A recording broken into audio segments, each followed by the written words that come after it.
Está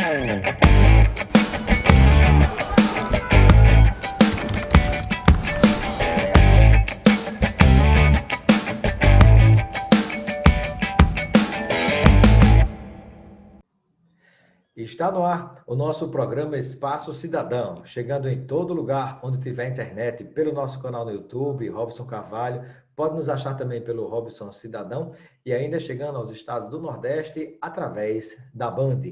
No programa de hoje vamos conversar com o professor Emi Sader. Ele é o nosso entrevistado de hoje e vai falar sobre um capítulo que ele escreveu no livro, um artigo que ele escreveu no livro, que é Para onde vai o Brasil? O tema da nossa entrevista de hoje começa exatamente com uma pergunta dentro do livro, que é O Brasil em Tempos Sombrios, com a coletânea de autores que escreveram alguns textos a respeito desta temática. Eu dou boas-vindas ao professor Emi Sader. Seja bem-vindo, professor, ao nosso programa Espaço Cidadão. E eu lhe recebo com muita alegria aqui no programa. Obrigado pelo convite. Eu estou contente de poder conversar com vocês e com o povo nordestino. Muito bem. Para quem não conhece, quem é o professor Emi Sader?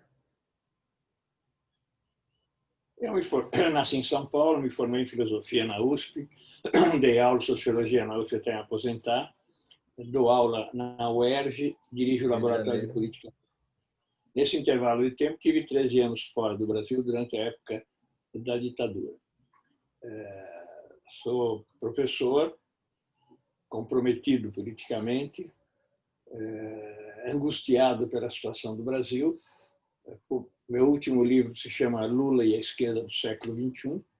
Logo depois da quarentena vai sair uma nova edição com um agregado, um ensaio, justamente para falar desse tema de hoje. Bacana, professor. E antes de entrarmos no... Rio de Janeiro.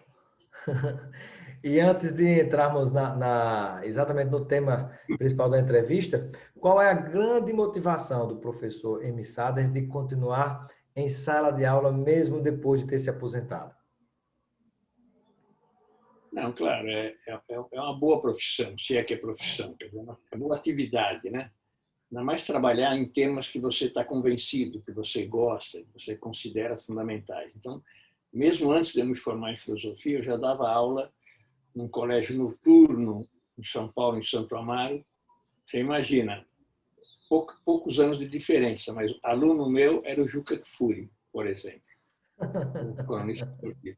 Dava aula à noite de filosofia, depois passei a dar aula de filosofia na universidade e dei aula em várias circunstâncias. Eu acho que é muito importante a profissão. Aliás, outro dia, com satisfação, eu vi que as 3 profissões que seriam mais valorizadas hoje seriam bombeiro, com muita razão, estão em todas as paradas trágicas, o pessoal de saúde pública e professores.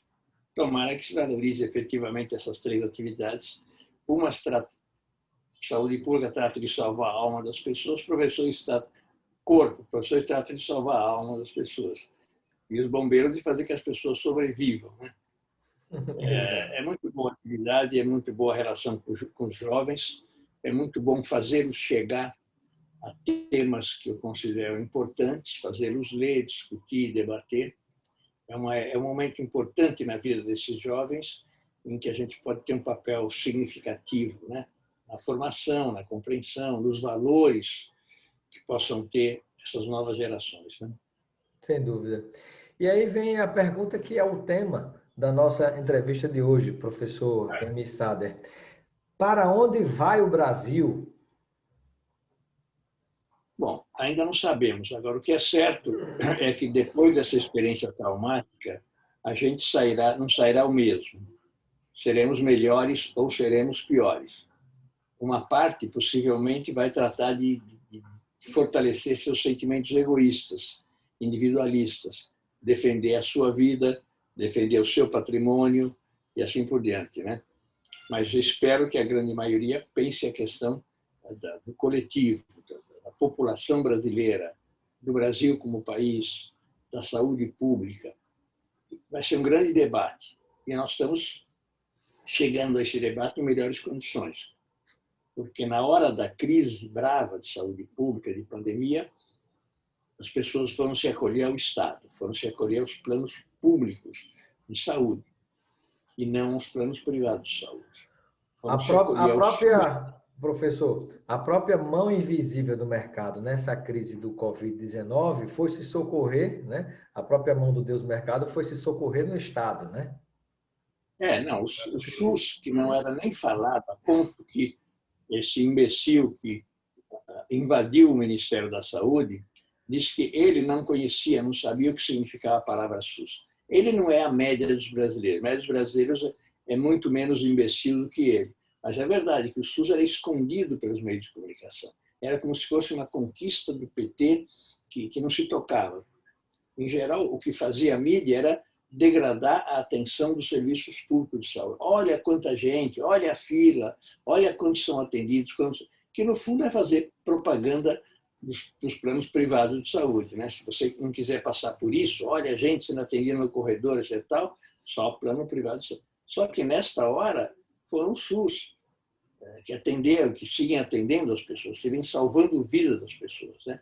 Não são os médicos que se formam nas universidades públicas, melhores cursos de medicina, e abrem consultório nos bairros ricos para atender madame e filho de madame. São os médicos que estão junto com as enfermeiras, trabalhando na linha de frente para salvar a vida das pessoas.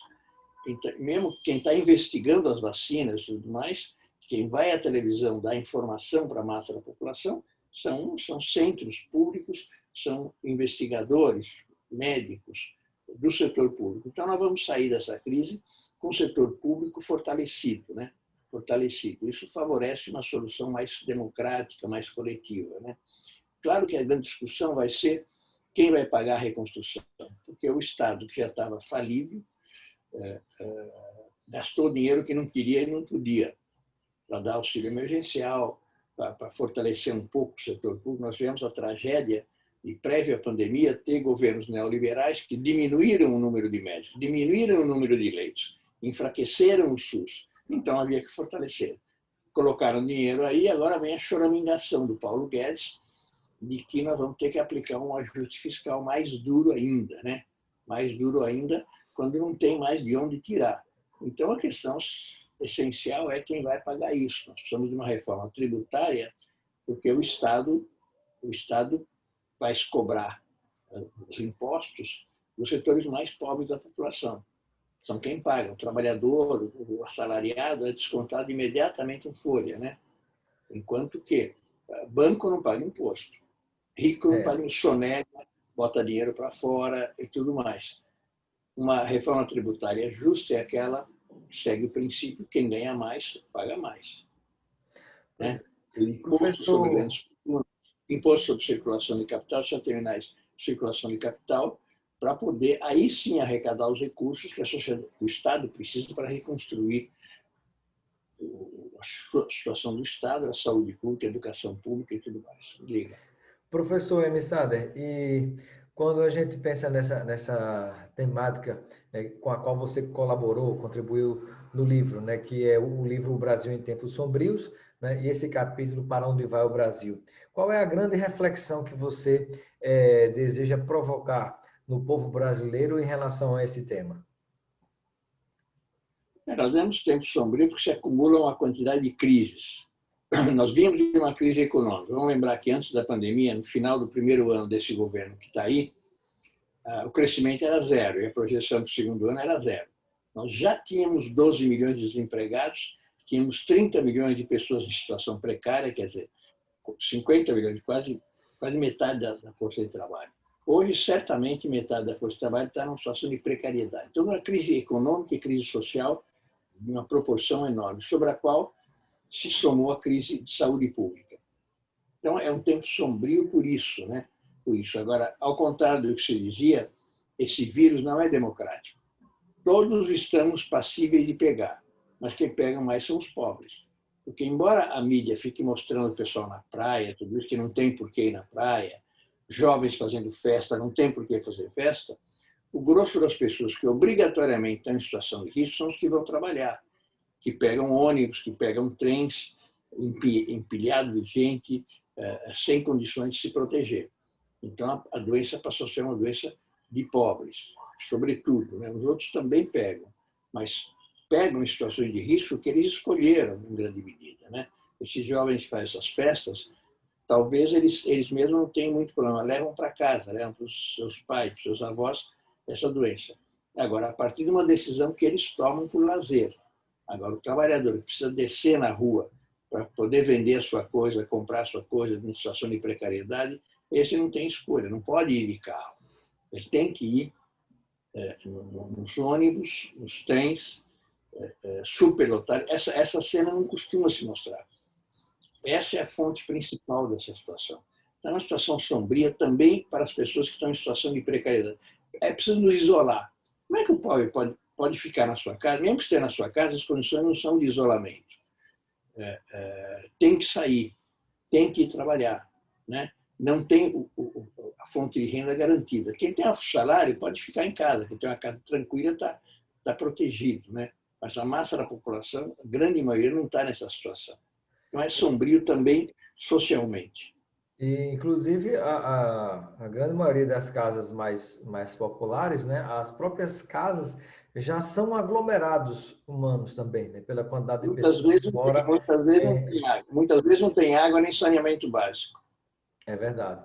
Professor Emissader, e diante desse tempo sombrio que o Brasil tem vivenciado, o professor acredita que pode se pensar em algum vento de esperança com a derrota de Trump nos Estados Unidos, porque me parece que ali não foi, aliás, uma segunda derrota, né? Porque ele foi derrotado no voto duas vezes, mas na primeira vez ganhou no colégio eleitoral e se tornou presidente, e agora perdeu nos dois. E aí eu pergunto, pode-se pensar em alguma sombra, ou perdão, em algum vento de esperança com essa derrota de Trump, que significa também a derrota de um modelo de fazer política imitado pelo presidente do país, aqui no Brasil também? Eu acho que o primeiro reflexo é que esse presidente daqui também se enfraqueceu muito. Era um modelo, era referência e era o caminho para a reeleição. O Trump se somou à pequena lista de presidentes norte-americanos que não conseguem se reeleger. Então ele percebe que esse caminho não é. Já podia ter se dado conta, porque ele melhorou sua popularidade quando teve o auxílio emergencial, que ele não consegue manter. Então, para manter, ele tem que romper as normas do Paulo Guedes, tem que romper as normas da política econômica neoliberal, com a qual ele tem o apoio do grande empresariado, da mídia econômica, né? Então é um grande dilema. Ele sabe que o modelo neoliberal não leva à sua reeleição. Aliás, não leva à vitória política eleitoral. Ele teria perdido as eleições se não houvesse a judicialização da política. As pesquisas diziam que o Lula ganharia no primeiro turno. Mesmo Então, estando preso, o presidente Lula seria eleito. Claro. Então, esse é um golpe duro. O segundo foram as eleições, em que os candidatos apoiados por esse presidente daqui sofreram uma carga pesada ao receber o apoio dele. Muitos já não queriam que ele se manifestasse. Então, ele percebeu que o seu discurso está se esgotando. Como que o Trump foi derrotado? Na primeira vez que esses candidatos apareceram, eram livre atiradores. Não tinham que responder por nada, só pelas suas palavras. Mas governaram, e governaram mal. Veio a pandemia e eles não deram conta disso. Então, o Trump foi derrotado quando se confrontou as palavras com o seu governo de fato. Com a realidade. E é a maneira como se tem que fazer para derrubar esse governo daqui. Agora já não é um livre atirador que atira para todo lado, mas ele tem que responder pelo que o seu governo fez, não fez, e é um governo criminoso. É um governo criminoso. A quantidade de mortes que a gente tem ainda diariamente, agora voltaram a subir, e ele e o cara que está de ministro da Saúde não tomam nenhuma providência. Ele não fala no tema, não é um problema para ele que morram de novo 500, 600 pessoas diariamente. E subestima, vai chegar, vai terminar, não tem problema, tá? E tenta, além do mais, dizer que ele defendeu o emprego para não tomar medidas de local. Não defendeu nem o emprego, nem a saúde das pessoas, né? O emprego está desandado, não tem nem interação de emprego nenhum, e as pessoas continuam a morrer desprotegidas, né? Então, são criminosos que, depois de sair do governo, têm que ser processados, têm que ser condenados por crime contra a vida dos brasileiros, né? Sem dúvida. Então, é um efeito grave a derrota do Trump. Uma coisa, ele está párea em escala internacional, como os ministros das Relações Exteriores, junto com os Estados Unidos. Outra coisa é sem os Estados Unidos e com o governo norte-americano, que vai pegar pesado contra ele. Na questão da Amazônia, na questão dos direitos humanos. Estamos conversando com o professor Emir Sader, né, aqui no nosso programa de hoje. Para você que nos acompanha pela Band, a entrevista fica por aqui, mas ela continua no nosso canal no YouTube, Robson Carvalho, Robson Cidadão, e a gente espera você lá. Professor Emir Sader, e quando nós consideramos, por exemplo, a possibilidade de um impeachment, se isso vier a acontecer, né, hoje está parecendo que é difícil, mas se isso vier a acontecer, o general Mourão, vice-presidente da República, na sua visão, é pior ou poderia ser pior por ser militar do que o próprio Donald Trump? Perdão, do que o próprio Bolsonaro? São tão parecidos que a gente confunde. Do que o próprio Bolsonaro? Qual é a sua visão? Não, quando ele perdeu o Moro, ele achou que ia ter um desgaste maior e tratou de fazer aliança com o Centrão para garantir os votos no Congresso, não só da bancada que ele tinha originariamente, que estava enfraquecida, mas agregou o Centrão e repartiu os cargos todos, que é o preço a pagar. Então, ele se protege aí, como o Trump se protegeu. Sabia que perdia na Câmara, sabia que no Senado, por uma margem pequena, ganharia. Então, não foi possível impeachment. Agora, impeachment não é só a questão do Congresso, é a questão do clima na sociedade. E nós temos duas dificuldades. Primeiro, que alguns setores opositores não se somaram, setores mais moderados da oposição não aderiram. Segundo, que nós estamos na pandemia e o povo não pode sair para a rua maciçamente para manifestar sua rejeição desse governo que está aí. Então, falta essas coisas, falta a unidade da oposição e falta mobilizações populares. Agora, eu acho que nós estamos próximos de ter uma gigantesca crise no Brasil, porque veja, a política econômica do Paulo Guedes está totalmente desprestigiada. Veja, os grandes órgãos da mídia expressam isso e dizem que o mercado, tal do mercado, não acredita mais nele e tudo mais. Situação desandada economicamente e socialmente já é, só que pega um governo muito mais enfraquecido do que há meses atrás, né? Ele está enfraquecido. Os próprios setores de direita já abertamente, o PSDB confirma que vai ter o Dória de candidato. O DEM disse que vai ter o Luciano Huck. O PSD, que se fortaleceu aí eleitoralmente, disse que vai ter um candidato próprio. Então, hoje a esquerda não está dividida, a direita está dividida.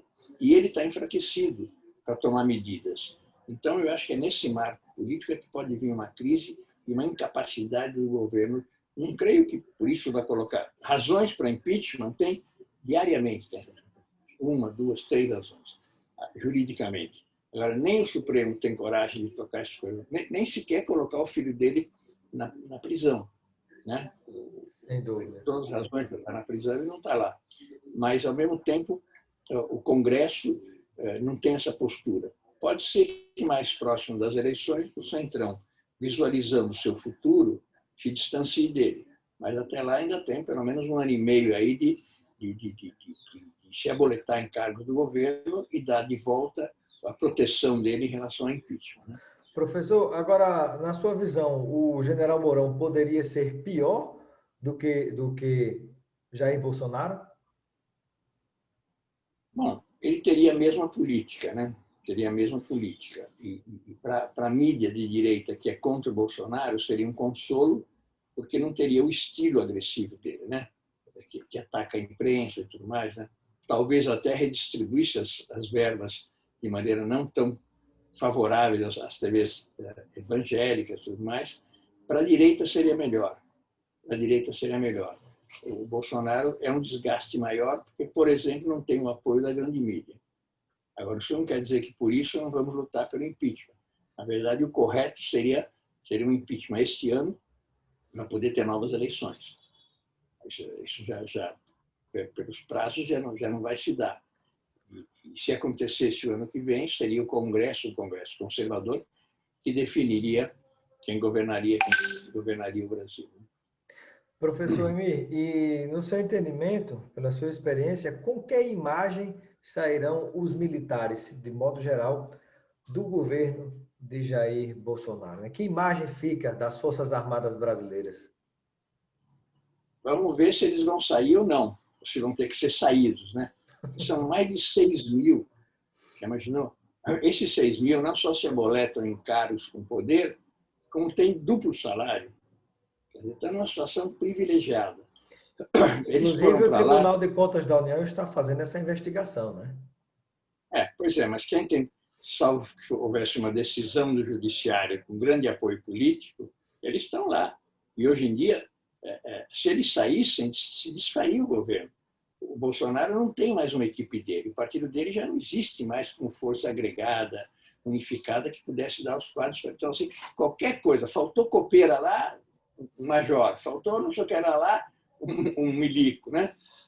Então, está militarizado o Estado. Outro grave fenômeno para a democracia brasileira é que os militares não são democráticos. Tanto assim que se aboletaram um governo que foi eleito de maneira ilegítima, indevida, né? E estão dando apoio a todas as atitudes arbitrárias que esse governo tem tido. Inclusive, diretamente no Ministério da Saúde. São responsáveis da sangria de gente que morre. Então, é uma situação muito mais difícil para eles saírem, porque vão estar desprotegidos, né? Vamos ver o que vai acontecer. Da mesma maneira que o presidente, né, quando ele sair, ele pensa, puxa, o Temer, que fez tudo o que eles queriam, saiu e foi preso. Imagine ele e os filhos dele, que situação vão ter, como o Trump também, e alguns familiares dele, né? Então, para eles é um dilema. E vão fazer o diabo para ganhar essas eleições de 2022, que, com mínimas condições democráticas, está muito difícil para eles, né? Então, está numa aquele famoso dilema, quando vem a eleição, como é que a gente faz para derrotar o PT? Então, é Serra, é Alckmin, é Serra, é Aécio, não deu. Aí foram para o golpe, né? Vamos ver o que eles podem... Já se sabe que o presidente atual vai usar o argumento do Trump, eleições fraudadas, né? Professor Emir, já caminhando para finalizar, eu gostaria de conhecer o seu pensamento em relação quando a gente olha para 2022, sobre a questão da união das esquerdas. Alguns entendem que as esquerdas estão desunidas e precisam se unir, porque a direita estaria unida ou terminaria se unindo. E no espectro da esquerda ou do centro-esquerda, nós temos figuras como o ex-presidente Lula, temos o próprio Ciro Gomes, não se sabe se Marina Silva será candidata, e diversos outros nomes, o Flávio Dino, também, que é do PCdoB. E aí eu gostaria de saber, no seu entendimento, Lula ainda poderá ser candidato? E se ele puder, ele será candidato ou abriria mão para tentar fazer uma ampla composição em nome de algum outro, digamos assim, companheiro da esquerda, para tentar formar um bloco e marchar unido contra os candidatos que vierem a enfrentar? Não, a esquerda tem hoje um programa similar, que é a UNE. Fora Bolsonaro, resgate da democracia, retomada do modelo econômico com distribuição de renda. Sobre isso não há diferenças grandes. E a questão da unidade é uma questão que vai se colocar no segundo turno. Hoje está muito claro que a aliança PSB-PDT vai ter um candidato, talvez o Ciro. O PT vai ter um candidato, Lula ou Haddad. E no segundo turno, quem tiver mais votos receberá os votos do outro. Não é um problema grave. A unidade da esquerda não é junta toda a esquerda e falta apoio popular. O problema não é a unidade. A esquerda não está... Quem mais brigava e estava fora da sintonia e continua de alguma maneira é o Ciro. Mas, aparentemente, o Ciro, para ter viabilidade, ele gostaria, talvez, de ir mais para o centro ou para a direita. Mas parece que, para ser candidato, tem que ser PDT, PSB. Então, vai ser num marco de centro-esquerda. E o PT é a esquerda. É provável que isso projete 2 candidaturas no primeiro turno, que não é nada grave, e quem tiver mais votos receberá os votos dos outros. Então, eu não vejo isso com pessimismo, não. Muito bem. Bom, quero agradecer a participação do professor Emir Sader no nosso Espaço Cidadão. Seja sempre bem-vindo, professor, e eu deixo o momento final para as suas reflexões junto a todos aqueles que nos acompanham pelo canal no YouTube e também através da Band em todo o Nordeste. Aquilo que eu falei no início, nós não vamos sair iguais. Tomara que a gente saia melhor, mais solidário, uma visão mais comunitária, uma visão da compreensão do outro. uma consciência plena do grau de desigualdade que tem o Brasil, que esse é o problema principal do Brasil, não é o ajuste fiscal. É o problema da desigualdade social e desigualdade educacional em todos os campos que for, né? Então, vamos nos preparar para um grande debate na saída da quarentena e tomara que a gente saia melhor. Sem dúvida. Obrigado, professor.